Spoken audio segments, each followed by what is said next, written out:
അതിനെ റിയാക്ട് ചെയ്യാനിരിക്കുന്ന ഒരു പ്രത്യേകതരം സൈക്കോയാണ് ഈ അനന്തു എന്ന് പറയുന്നത് എനിക്ക് തോന്നിയിട്ടുണ്ട്. എന്താണ് പ്രശ്നം? പ്രശ്നം ലളിതവും സുന്ദരവുമാണ്, പക്ഷേ ഗുരുതരവും.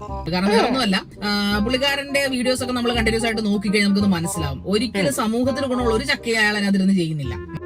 നല്ല ആളെ പറയുന്നു. ഈ പറഞ്ഞ സംഭവം ഒന്നുമില്ലാതെ ജീവൻ എങ്ങനെ ആങ്കറായി? സമൂഹത്തിന് ഗുണമുള്ള ഒരു ചക്കയും ഞാൻ എന്റെ യൂട്യൂബ് ചാനലിൽ ഇരുന്ന് ചെയ്യുന്നില്ലെന്നാണ് ചേച്ചി പറയുന്നത്. വിവരമില്ലാത്ത ഒരു പലതും പറയും, അതൊന്നും താൻ മൈൻഡ് ചെയ്യണ്ട. ശരിയാണ് ഗൈസ്, എന്റെ വീഡിയോ കാണുന്ന എല്ലാവർക്കും മനസ്സിലാവും ഞാൻ സമൂഹത്തിന് ഗുണമുള്ള ഒരു ചക്കയും ഇതുവരെ ചെയ്തിട്ടുമില്ല, ഇനി അങ്ങോട്ട് ചെയ്യാൻ പോകുന്നതുമില്ല. അതുപോട്ടെ, നാറികൾ അങ്ങനെ പലതും ചെയ്യും. ഇവനെ ഞാൻ കൊല്ലും, ഇവനെ കൊല്ലാതെ ഞാൻ പോവില്ല. എന്റെ ചാനൽ കാണുന്ന എല്ലാവർക്കും, നിങ്ങൾ കാണുന്നുണ്ടല്ലോ, നിങ്ങൾക്ക് അറിയാമല്ലോ ഞാൻ സമൂഹത്തിന് ഗുണമുള്ളൊന്നും ചെയ്യുന്നില്ല. എന്നാലും പിന്നെ ചേച്ചിയെ ബോധിപ്പിക്കേണ്ട ആവശ്യകതയില്ല. ഇതൊന്നും സാരമാക്കണ്ട. സമൂഹത്തിന് ഗുണമുള്ള ചക്ക ചെയ്യുന്ന ചേച്ചിയുടെ ചാനൽ നമുക്ക് എടുത്ത് നോക്കാം. എന്നിട്ട് അതിനകത്ത് സമൂഹത്തിന് ഗുണമുള്ള എന്തെങ്കിലും ചക്കയോ മാങ്ങയോ എന്തെങ്കിലും ഉണ്ടോ നമുക്ക് അറിയാമല്ലോ. നമുക്ക് രണ്ടിലൊന്നും അറിയാലോ.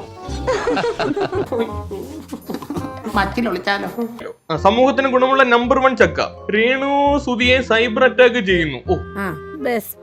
എന്തിനാ അതൊക്കെ ഇവിടെ പറയണേ? വേണ്ട.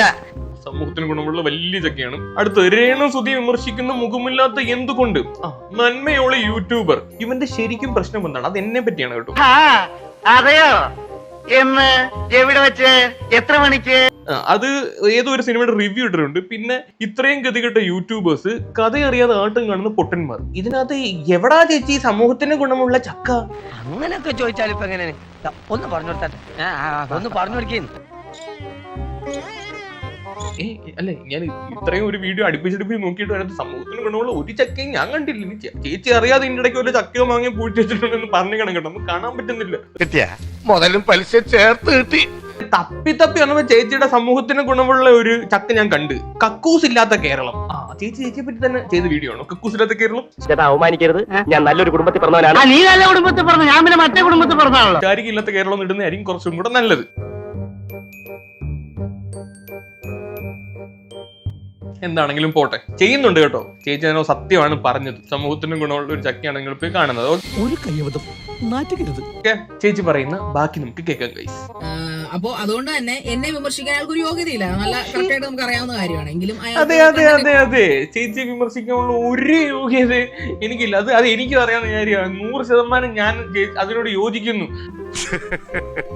എന്നെ പൊക്കി പറഞ്ഞ് സോപ്പിടാനുള്ള പരിപാടിയാ കള്ളന്മാര്. കാര്യം ചേച്ചിയെ ഞാനൊരു വീഡിയോ റിയാക്ട് ചെയ്ത സമയത്ത് പലരും എന്റെ അടുത്ത് വന്ന് ചോദിച്ച്, എന്തിനാണെന്തോ ഈ തീട്ട കേസൊക്കെ പിടിക്കാൻ നിൽക്കുന്നത്?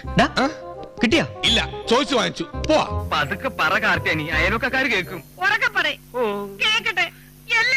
എനിക്ക് വേറെ പണിയില്ലയോ? സീരിയസ്ലി, ഞാൻ നിങ്ങളെ പറ്റി ആദ്യമായിട്ടൊരു വീഡിയോ ചെയ്യാൻ നേരത്ത് ഞാൻ മനസ്സിലാക്കിയിരുന്നില്ല ഞാൻ കാല് തെറ്റി വഴുതി വീഴാൻ പോകുന്ന ഒരു സെപ്റ്റി ടാങ്കിലേക്കാണെന്ന്. എനിക്കിത് എന്തിന്റെ കേടായിരുന്നു? ചെറിയ വട കൊടുത്ത് വലിയ വട വാങ്ങിച്ചു. അതിന്റെ നാറ്റം ഇങ്ങനെ ഇടയ്ക്കിടയ്ക്ക് ഇങ്ങനെ അടിച്ചോണ്ടിരിക്കുമെന്ന് ഞാൻ അറിയുന്നുണ്ടായിരുന്നില്ല. അതിനും ചേച്ചി പറഞ്ഞ കാര്യത്തിലൂടെ ഞാൻ 100% യോജിക്കുന്നു. ചേച്ചി, എനിക്ക് ചേച്ചിയെ വിമർശിക്കാനുള്ള യോഗ്യത ഇല്ലാത്തോണ്ട. ഒരു കുഴപ്പമില്ല, സന്തോഷമുള്ള മക്കളെ, സന്തോഷായി. വളരെ സന്തോഷം തോന്നുന്നു. സന്തോഷം കൊണ്ടിരിക്കുക.